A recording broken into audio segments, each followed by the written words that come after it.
Welcome back. 2015, towards the end of 2015, the news about Lassa fever came forth. Since then, according to the Federal Ministry of Health, over 40 or about 42 to 43 deaths recorded so far, about 75 to 80 people affected, and some under observation. 10 states have had cases, and the disease has so far been confined to these 10 states.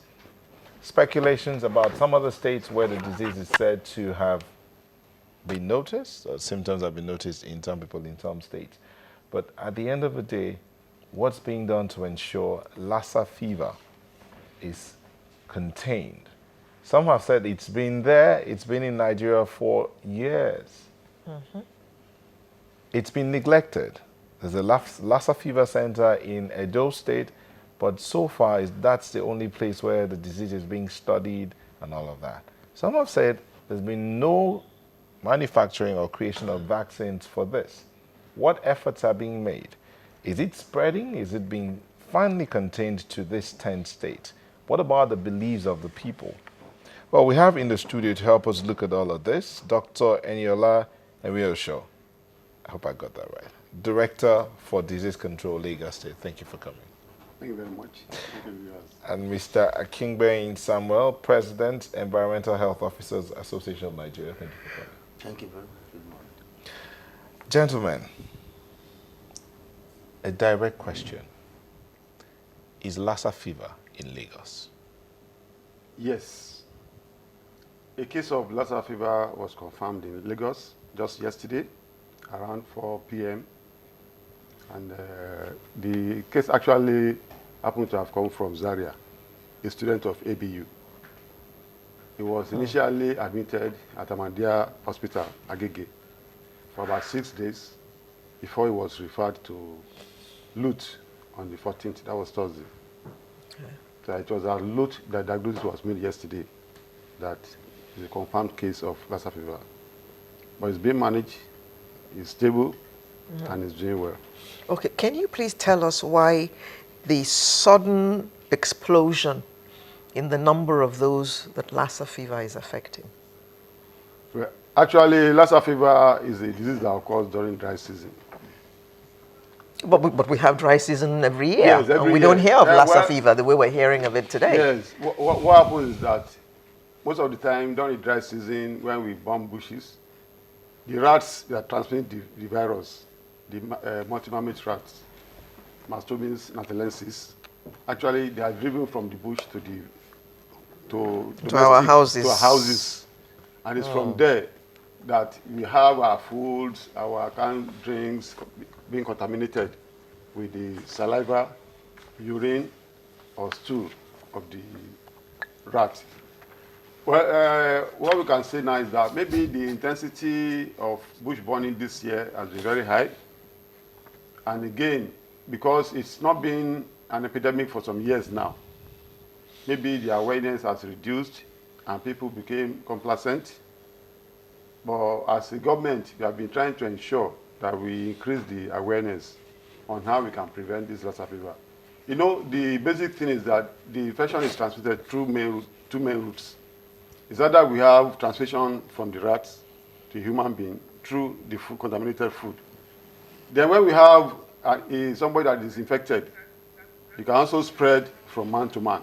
Okay. So we have to through the one second, okay, please. right. We'd just like, on a programming note, we'd just like to announce to our digital television viewers that we will be joining the National Open University Convocation in Abuja. But Sunrise will continue for our Lagos viewers, and on channels 24, Sunrise will continue. Our digital television viewers can join and watch the program later on or watch it online. But thank you very much. So one of the major reasons why we have this outbreak could be because people became less aware that the thing can be transmitted from man to man. The emphasis was from rat To man. to food to man. So now if you have a case and we are not very careful and you are in contact with the person, then the thing spreads easily from man to man. And that could be one of the reasons why we have this high outbreak in the country at the moment. Okay. Mr. Kingman, you are of the Environmental Health Service. How can this fever be prevented as it refers to, as it relates to our environment? Oh, well, now we know that there is actually no vaccine for known now for prevention of Lassa fever. And we say it now that the only vaccine is personal hygiene and environmental sanitation. That our people should learn to live in an hygienic environment. Keep your environment clean. Make sure your food storage, your food practice is safe. You don't allow rodents to have access to your store of food, to your house, whatever, by whatever means. You understand? You see, the multi-mammoth species of this Mastomys natalensis is not going to wait for you to identify it. Once you have rodents in your premises, it's just raising the risk of the spread of any disease because they are vectors of one disease or the other. Particularly this Lassa fever, we have this Mastomys rat, and since they've had access to our, markets, to our environment, what we preach to people is make sure you prevent, your house from being accessible to rodents of whatever species. We have different types of rodents: ratus, vegicles, musculus, and this recent one we're talking about. So if you prevent your house from being accessed by these rodents, you reduce the risk of the spread of the virus to your household. It's very difficult in some areas, especially areas where you have face me and face you and all that. And many of these people are traders, and they actually store their wares, their stock of foodstuff which they take into the market. They store them in their houses. So please, I would want you to just go down to their level and tell them how they can prevent these rats from accessing those foodstuffs which they take into the market, which you and I can buy. Okay. In your premises, make sure all the rat runs, rat holes, you block them. Make sure your doors are tight-fitting. Your door is, hitting the top and then also close to the ground so that you don't have space by which rats can run into your premises. Make sure your food store are kept very, very safe. You cover all food items, especially grains. This cassava powder, gari, and yam powder.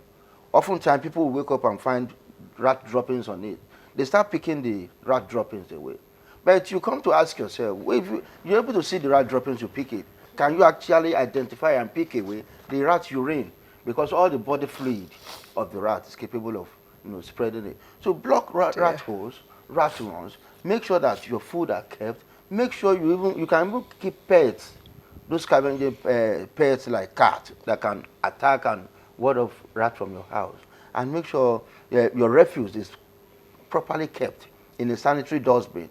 Your refuse should not spill overfill and start spilling over to attack rodents to your premises. Let's issues like the refuse bin. Where should it be? Some people keep it close to the house. Should it be at what distance should it be from the house?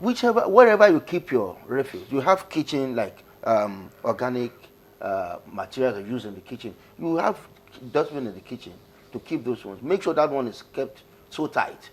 Let it be covered, sanitary waste receptacle. Then the general one for the house that maybe you put outside your fence or within your fence. Make sure that one also is kept, very tightly covered so that there's no access of you don't attract rodents to your house. Okay. Now let me come back to the doctor. What are the symptoms of Lassa fever? Well, basically, you have persistent fever, which when you treat for malaria and typhoid, you see that the fever is still there, it's persistent. Then you have other symptoms and signs that you can have in general malaria, that you can have sore throat,